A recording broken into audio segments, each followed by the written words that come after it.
votre Bible dans Matthieu au chapitre 26. Matthieu 26, nous allons lire les versets 6 à 13. Il s'agit du passage où Marie de Béthanie oint Jésus d'un parfum. Matthieu 26, les versets 6 au verset 13. Comme Jésus était à Béthanie, dans la maison de Simon le lépreux, une femme s'approcha de lui tenant un vase d'albâtre qui renfermait un parfum de grand prix. Et, pendant qu'il était à table, elle répandit le parfum sur sa tête. Les disciples, voyant cela, s'indignèrent et dirent : « À quoi bon cette perte ? On aurait pu vendre ce parfum très cher et en donner le prix aux pauvres. » Jésus, s'en étant aperçu, leur dit : « Pourquoi faites-vous de la peine à cette femme ? Elle a fait une bonne action à mon égard, car vous avez toujours les pauvres avec vous, mais vous ne m'avez pas toujours. En répandant ce parfum sur mon corps, elle l'a fait pour ma sépulture. Je vous le dis en vérité, partout où cette bonne nouvelle sera prêchée, dans le monde entier, on racontera aussi en mémoire de cette femme ce qu'elle a fait. » Et une deuxième lecture, c'est le passage parallèle que nous relate Marc, donc la même scène, relatée par Marc, Marc 14.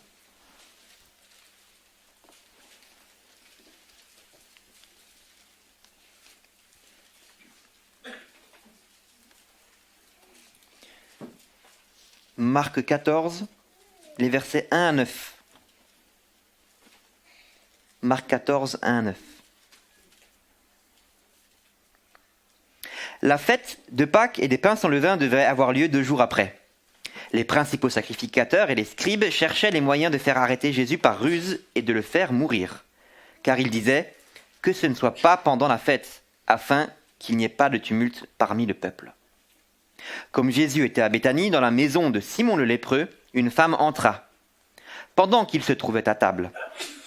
Elle tenait un vase d'albâtre qui renfermait un parfum de nard pur de grand prix, et, ayant rompu le vase, elle répandit le parfum sur la tête de Jésus. Quelques-uns exprimèrent entre eux leur indignation. « À quoi bon perdre ce parfum ?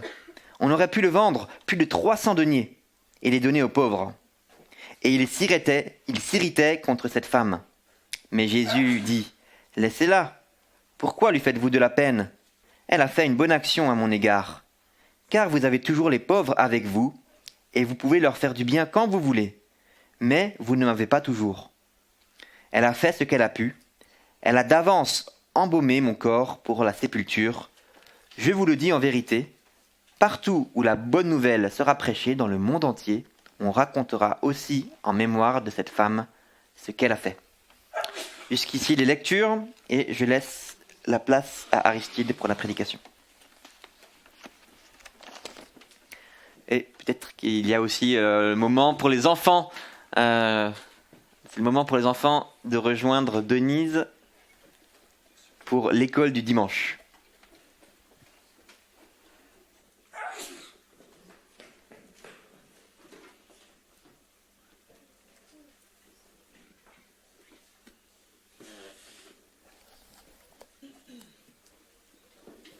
Bonjour à tous.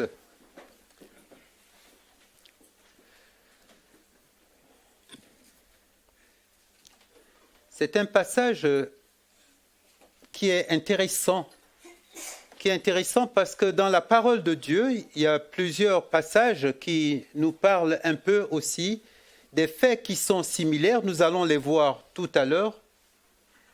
Le Seigneur parle à cette femme d'une façon élogieuse ici.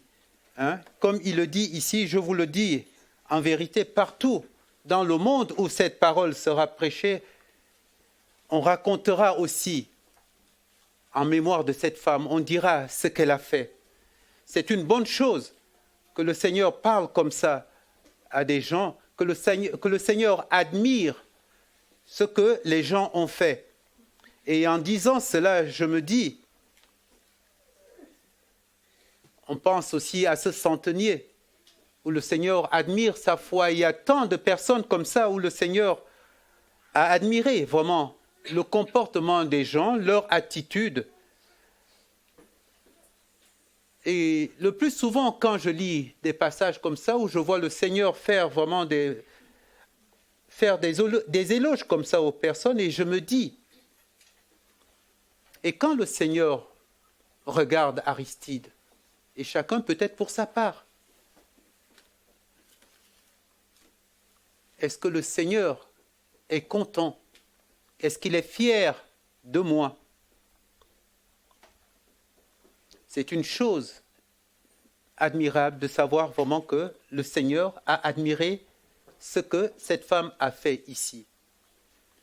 Et pour nous, c'est peut-être aussi l'occasion de se dire, qu'est-ce qui en moi fait en sorte que le Seigneur puisse ne pas admirer ce que je fais? Qu'est-ce qui en moi fait en sorte que le Seigneur puisse ne pas vraiment aimer ce que je suis? Oh, bien-aimés, nous le savons, et je l'ai dit tout à l'heure, il y a ce péché. Il y a ce péché qui nous environne si facilement. Et nous pouvons trouver en Jésus-Christ un abri. Nous pouvons trouver en lui un refuge. Mais avant d'aller plus loin, je nous invite à nous courber encore dans la prière. Prions. Seigneur, alors que nous sommes en train d'ouvrir ta parole, Seigneur, nous voulons que toi-même encore tu fasses silence à nos cœurs. Seigneur, nous voulons entendre ta parole. Nous voulons, Seigneur, t'écouter au-delà même de Seigneur, de celui qui parle. Seigneur, nous avons besoin d'être nourris par toi. Et nous voulons que, Seigneur, toi-même maintenant, tu nous nourrisses au travers de ta parole. Au nom de Jésus-Christ. Amen. Amen. Ce matin, j'aurai 2 points. Il y a 2 points que je voudrais soulever ce matin. Le premier, c'est d'abord le contexte.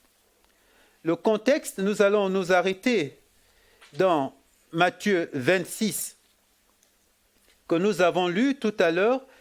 Matthieu 26, du verset 6 au verset 13.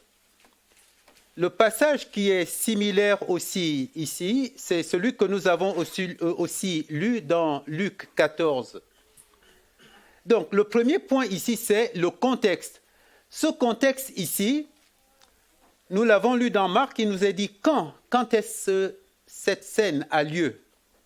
Ici, on nous dit ici, 2 jours avant la Pâque, n'est-ce pas? Ça se trouve d'ailleurs aussi dans Matthieu 26, du verset 1 au verset 2, nous l'avons lu dans Marc, donc 2 jours avant Pâques. Et le lieu où cela se passe ici, le verset 6 nous le dit ici, comme Jésus était à Béthanie. Le lieu, c'est Béthanie. Et il nous dit même où ça se passe, c'est chez Simon le lépreux. Cette scène ici se déroule chez Simon le lépreux. Béthanie, nous savons où ça se trouve, et nous qui sommes habitués à lire la parole de Dieu, nous savons que Béthanie se trouve à peu près à 3 kilomètres de Jérusalem.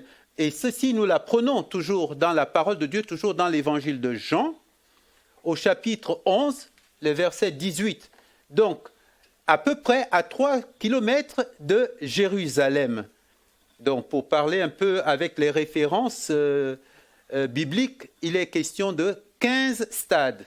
Donc, Jésus avait l'habitude de se rendre à Béthanie. Jésus-Christ se rendait le plus souvent à Béthanie. 2 fois, on le voit, il est à Jérusalem, il abandonne la foule, il va à Béthanie. Il avait un pied à terre. Il allait souvent à Béthanie. Et même, tout seul, il nous a dit, dans Matthieu 21, verset 17, il nous a dit, il alla se reposer après avoir abandonné le tumulte, toute la foule qui était à Jérusalem. il alla se reposer à Béthanie. Voyez-vous, le Seigneur se rendait souvent à Béthanie et c'est une bonne chose de savoir que le Seigneur s'y rendait souvent. Et les passages similaires qui sont ici, que nous n'avons pas lus, mais je veux vous les citer. Il y a un passage similaire qui se trouve comme ça dans Jean 12. Dans Jean 12, du verset 1 au verset 8, ici. Dans ce passage, il est clairement dit que c'était Marie qui a versé un parfum aussi, aux pieds de Jésus. C'est Marie de Béthanie.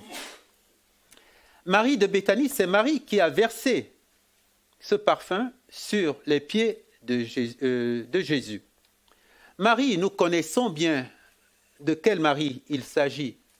Il s'agit de Marie, qui est la sœur de Marthe, dont le frère est Lazare. Passage très connu, Jean 11, n'est-ce pas, qui nous parle justement de la résurrection de Lazare. Jésus connaissait Marie, Jésus connaissait Marthe, Jésus connaissait également Lazare qu'il avait ressuscité d'entre les morts. Il les appelait par leur nom. Et il y a aussi une autre scène où Jésus-Christ était justement dans cette même maison. Jésus-Christ enseignait et Marthe s'occupait un peu de la réception. Et le Seigneur, et Marthe est venue vers le Seigneur en disant que ma sœur, c'est-à-dire Marie, s'occupe un peu aussi, m'aide un peu dans les travaux. Le Seigneur a répondu, Marthe, tu t'inquiètes, tu t'agites pour beaucoup. Marie a choisi la bonne part. Et cette part, qui est la bonne part, elle ne lui sera pas ôtée. Donc ici, on voit bien que Jésus connaissait cette famille. Il connaissait bien le frère Lazare, connaissait ses deux sœurs ici.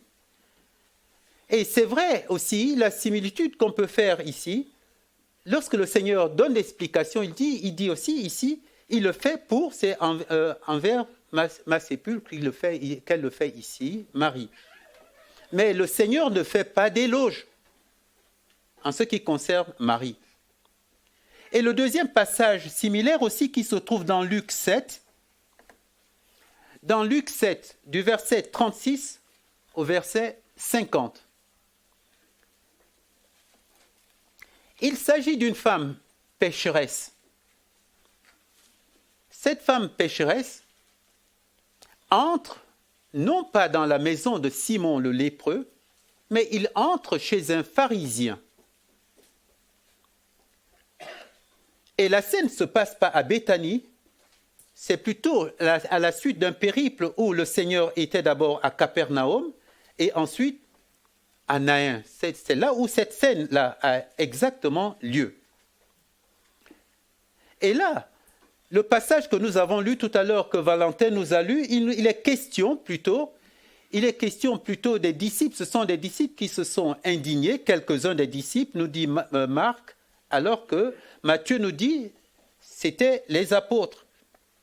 Mais ici, dans ce passage de Luc 7, nous voyons que c'était plutôt les pharisiens qui se plaignent.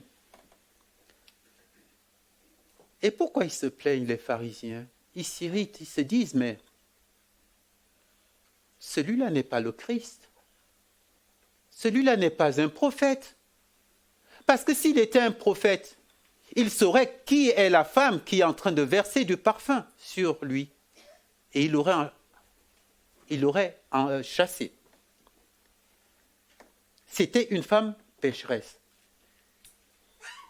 Et le Seigneur, l'explication que le Seigneur donne, ici dans Luc 7, c'est très intéressant. Le Seigneur donne plutôt une explication en parlant de la culture. Je ne sais pas très bien comment ça se faisait en Israël, mais on devait laver les pieds des gens, etc. C'est un peu ce que le Seigneur, le temps me manque pour pouvoir parler de ces choses. Il explique plutôt ce qui est de la culture, de la réception, et il dit, mais toi, il dit à celui qui le recevait, aux pharisiens, mais toi, tu ne m'as pas fait ces choses, mais cette femme, elle m'a reçu.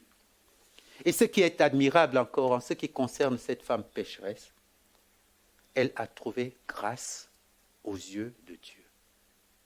Elle a trouvé grâce aux yeux du Seigneur. Le Seigneur lui dira, tes péchés sont pardonnés. Tes péchés sont pardonnés. Et en ayant dit ces choses, voyez-vous, une fois il dit ces choses, voilà, tes péchés sont pardonnés. Les pharisiens qui sont là, ils ont bien entendu cette phrase. Tes péchés sont pardonnés. De là vont commencer les discussions. Qui pardonne les péchés? Comment parle-t-il ainsi? Qui peut pardonner les péchés? Dieu seul peut pardonner les péchés.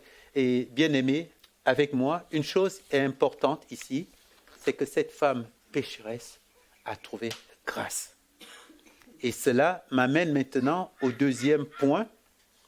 Le deuxième point ici, que j'ai appelé ici, ce qu'elle a fait.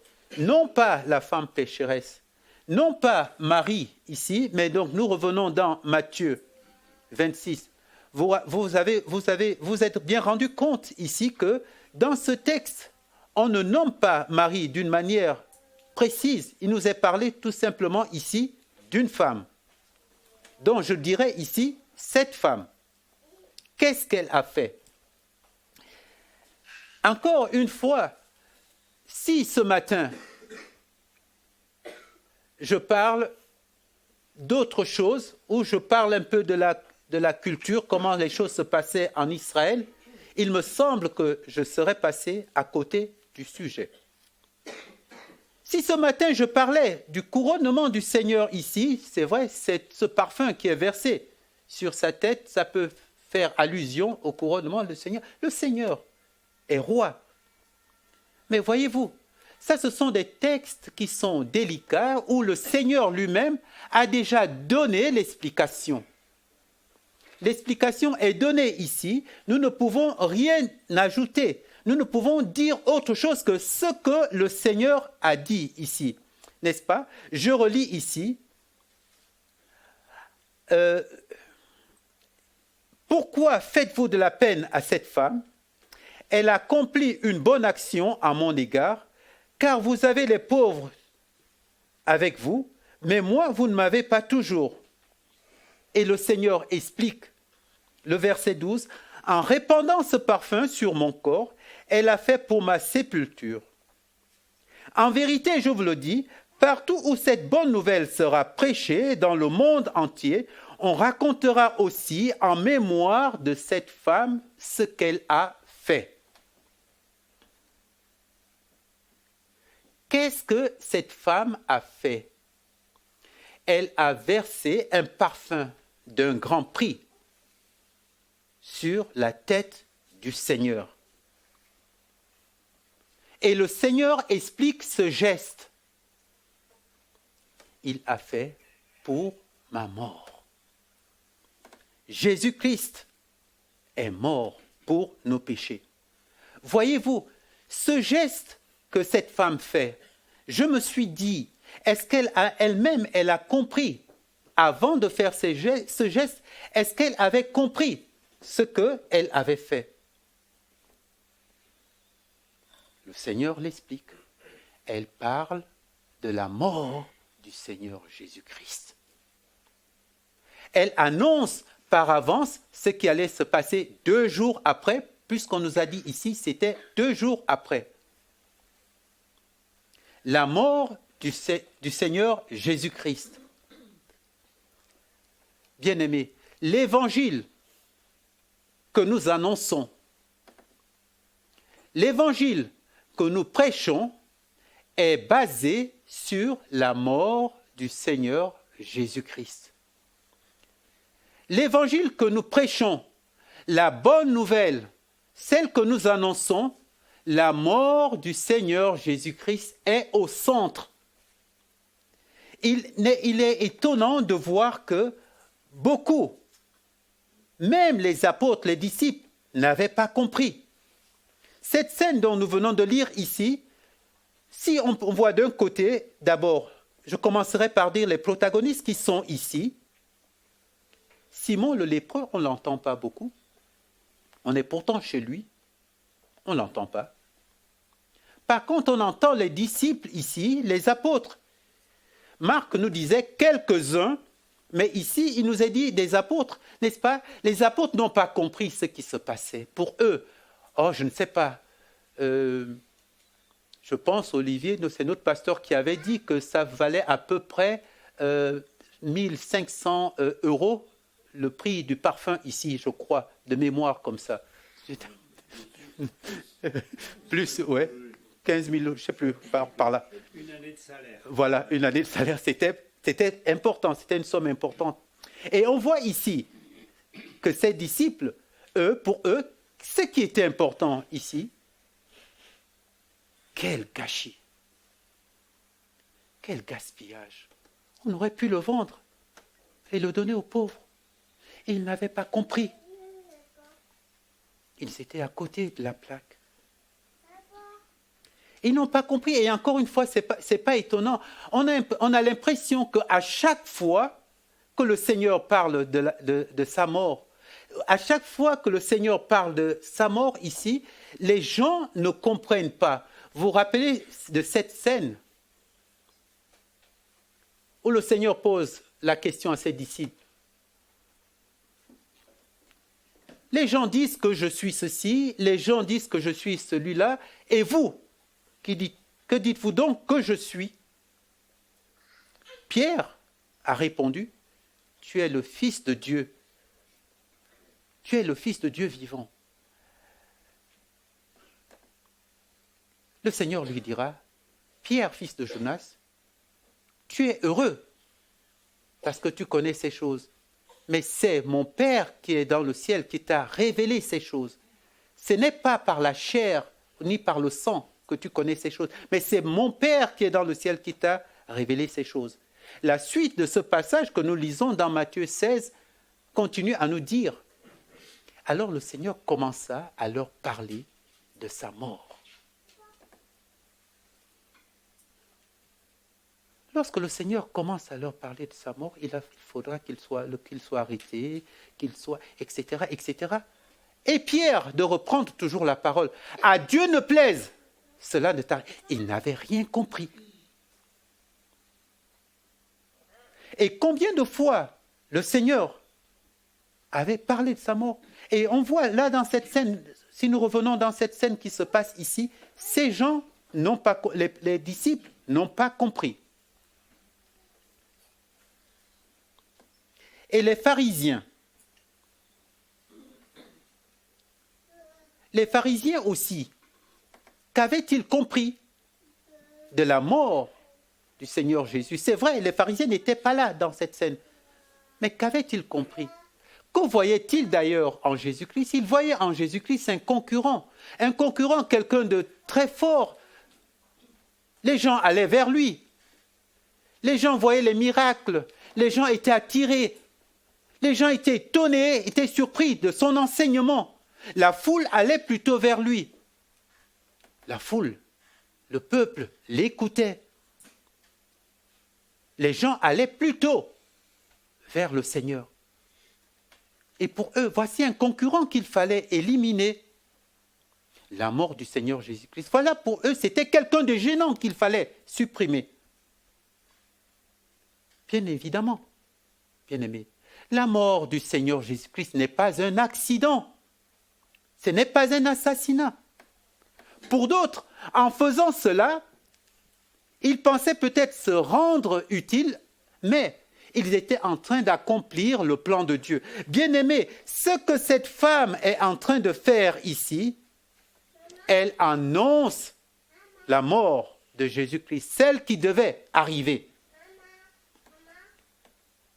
Les pharisiens, vous vous rappelez encore, quelques jours plus tôt, lorsque le Seigneur demande de préparer la Pâque, lorsque le Seigneur fera cette entrée triomphale dans Jérusalem, les gens qui mettent leurs habits par terre, et le Seigneur assis sur un ânon, et la foule qui crie « Hosanna, Hosanna, béni soit celui qui vient au nom du Seigneur. Hosanna ». Bien-aimé, quand on dit Hosanna, le plus souvent, Hosanna, c'est quand même un cri fort. Ça veut dire, sauve-nous. Sauve-nous, nous t'en prions, Seigneur, sauve-nous. Écoutez la foule qui crie comme ça devant les pharisiens, les autorités, la loi. Et ils l'ont dit. Les sacrificateurs ont dit au Seigneur, mais fais-les taire. Mais fais-les taire, ce n'est pas normal. Ce qui se passe, fais-les taire. Vous connaissez la réponse du Seigneur.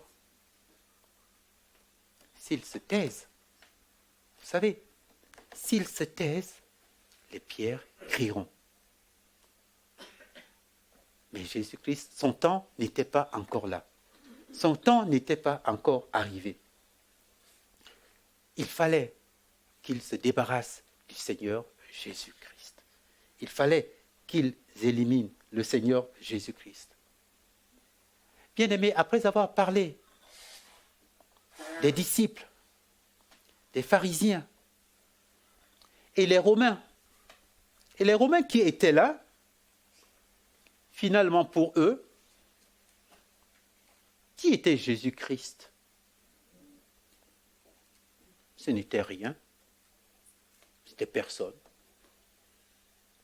Aucune importance, comme nous l'avons lu tout à l'heure dans Ésaïe, aucun éclat, pas d'apparence. S'il veut être roi des Juifs, il peut être roi des Juifs, mais nous sommes là, c'est nous la force, c'est nous la puissance. Si les Juifs veulent tuer, mais ils le tueront. Nous allons faire ce qu'il leur... Tant que nous, on ne touche pas à ce qui nous regarde.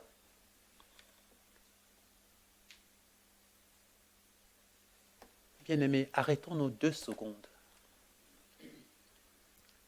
Et nous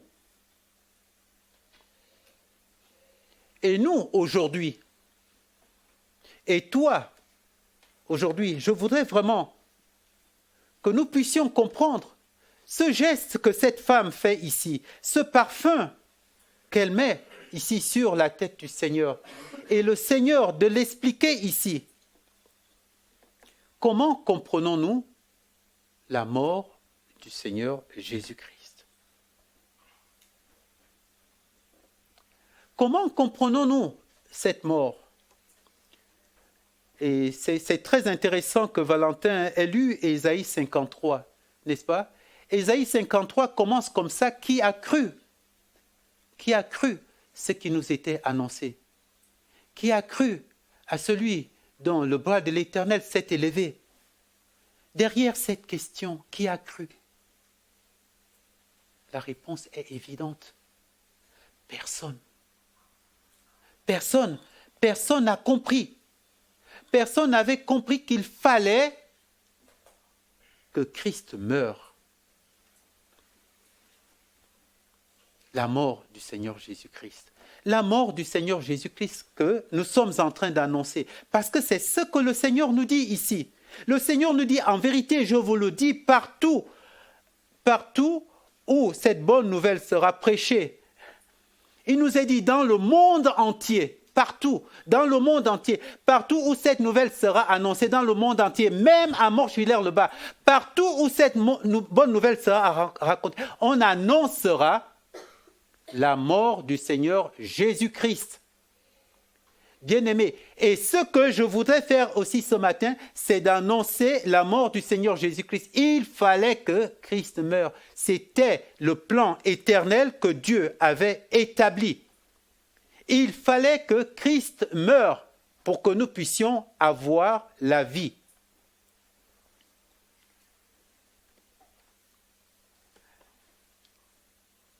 Le Seigneur, l'Éternel, avait dit à Adam,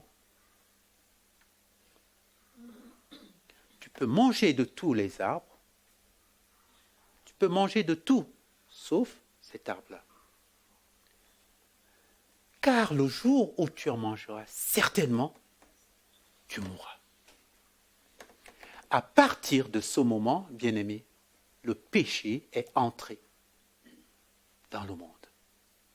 À partir de ce moment-là, le péché est rentré dans le monde. Le salaire du péché, c'est la mort. La mort de Jésus-Christ, avant, je dis bien avant, personne ne savait. On attendait le Messie. Mais qui avait cru, qui avait compris que c'était ça? Là, je paraphrase un peu Ésaïe 53, là, par rapport à ce que nous venons de lire. Qui l'avait compris? Personne. Nous, aujourd'hui, nous avons cet avantage. Le Seigneur est mort. Le Seigneur est ressuscité.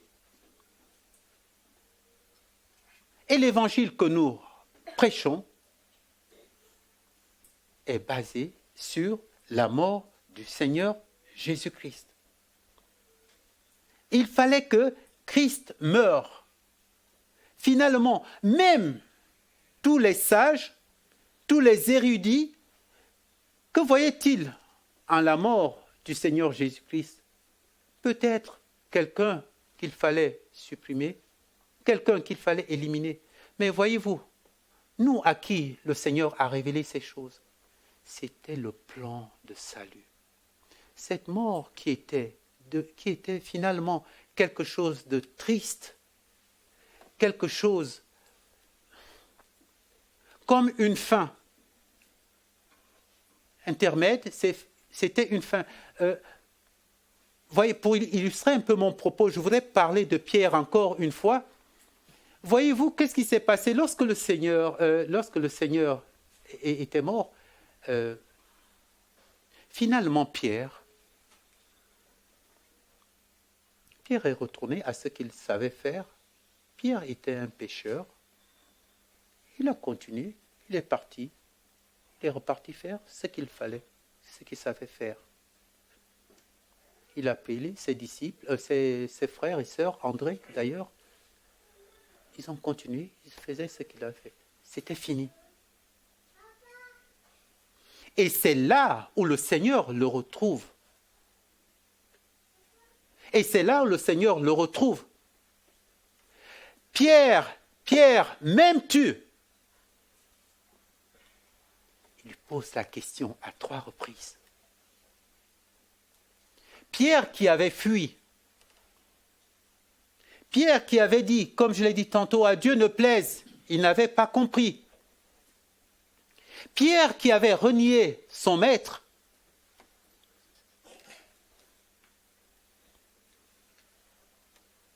Devant ce qui se passe, parce que toute la nuit ils avaient pêché, ils n'avaient pris aucun poisson. Et là, le voilà maintenant, lorsque le Seigneur lui dit de lancer le filet, il s'est senti en même temps dans la même situation que quand il avait renié. Mais là, c'était différent. Parce que lorsque le Seigneur lui pose cette question, Pierre, même tu paies mes brebis. La suite nous montre que c'était un autre Pierre. C'était une transformation. Les passages dans les Actes nous le montrent.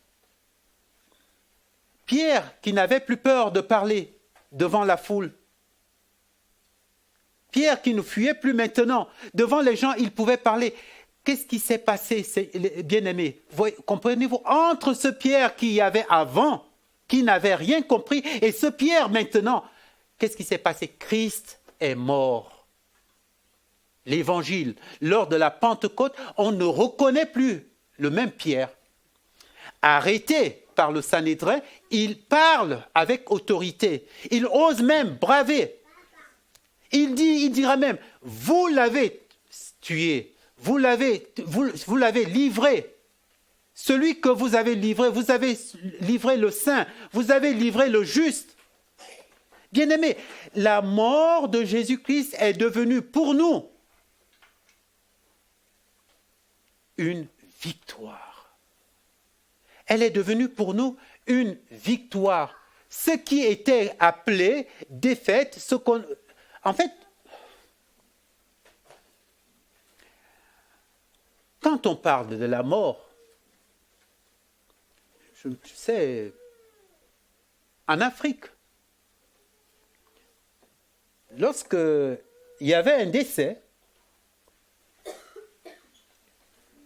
c'était des choses terribles, c'était lugubre, c'était triste. C'est vrai, il y avait des pleurs, mais ça revêtait vraiment ce côté solennel, triste c'était la fin. Maintenant, c'est la fin. Même en tant que chrétien catholique, si vous voulez, on savait, oui. On savait que les chrétiens ressusciteront, etc. Mais ça revêtait toujours cet aspect vraiment macabre, cet aspect lugubre. Mais bien aimé, quand on a compris l'évangile, quand cet évangile s'est présenté à moi, la mort devient quelque chose plutôt comme un passage. C'est vrai. Il y a la douleur de la séparation. Mais il y a une glorieuse espérance qui se trouve en Jésus-Christ parce que nous savons que là, justement, ce n'est pas la fin. Bien au contraire, c'est le début de quelque chose de glorieux. Voyez-vous, la mort, finalement, la mort du Seigneur Jésus-Christ, nous savons que cette mort, elle porte en elle une puissance fabuleuse.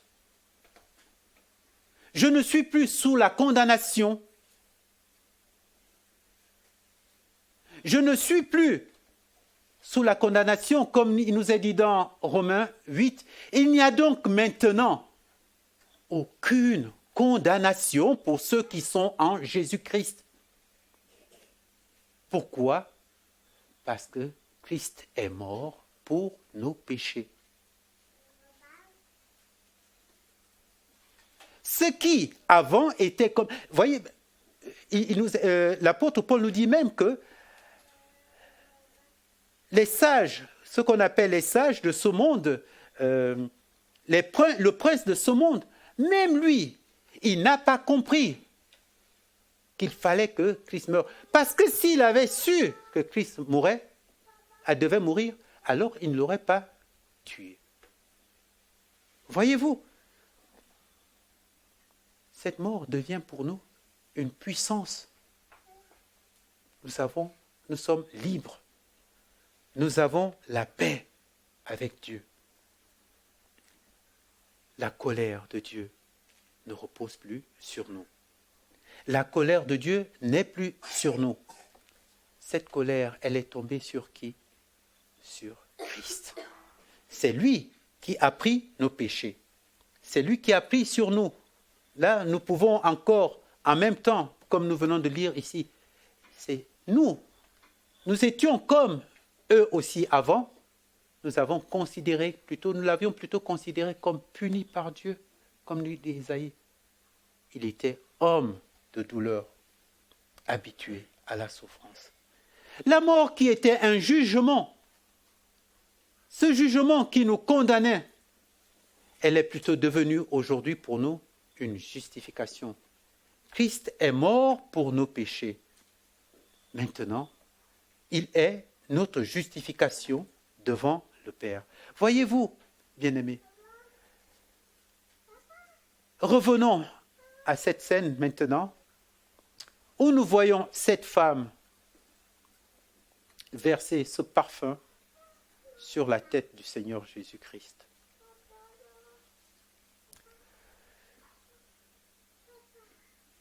On n'entend pas beaucoup le Simon le lépreux. On ne l'entend pas.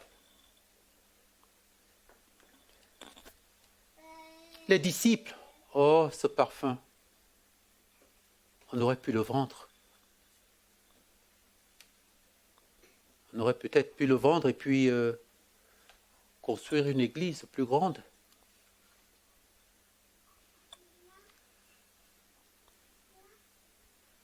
les sacrificateurs à côté de la plaque.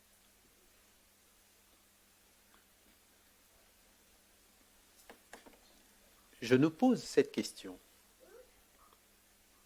À nous, maintenant. Si nous avions été là et que le Seigneur nous parlait de sa mort, qu'aurais-je compris?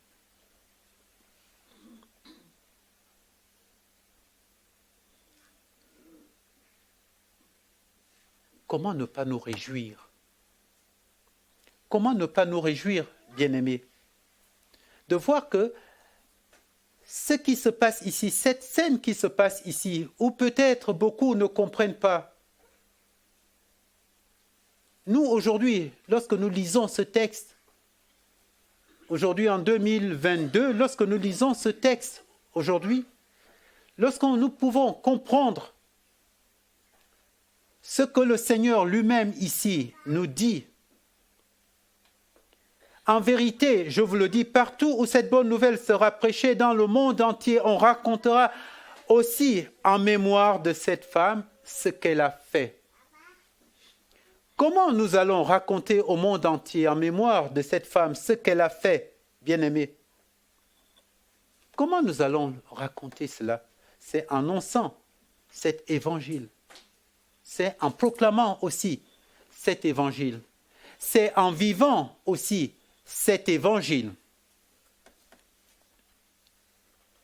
Et comment ne pas nous réjouir, bien-aimés, de savoir, vous voyez, c'est là ma conclusion. Nous, aujourd'hui, lorsque nous lisons ces choses-là, et nous pouvons bénir le Seigneur parce que le Seigneur a des textes comme ça aussi, le Seigneur nous parle d'une manière claire. Et nous avons aussi l'héritage de nos aînés qui ont pu étudier de tels passages, qui nous expliquent.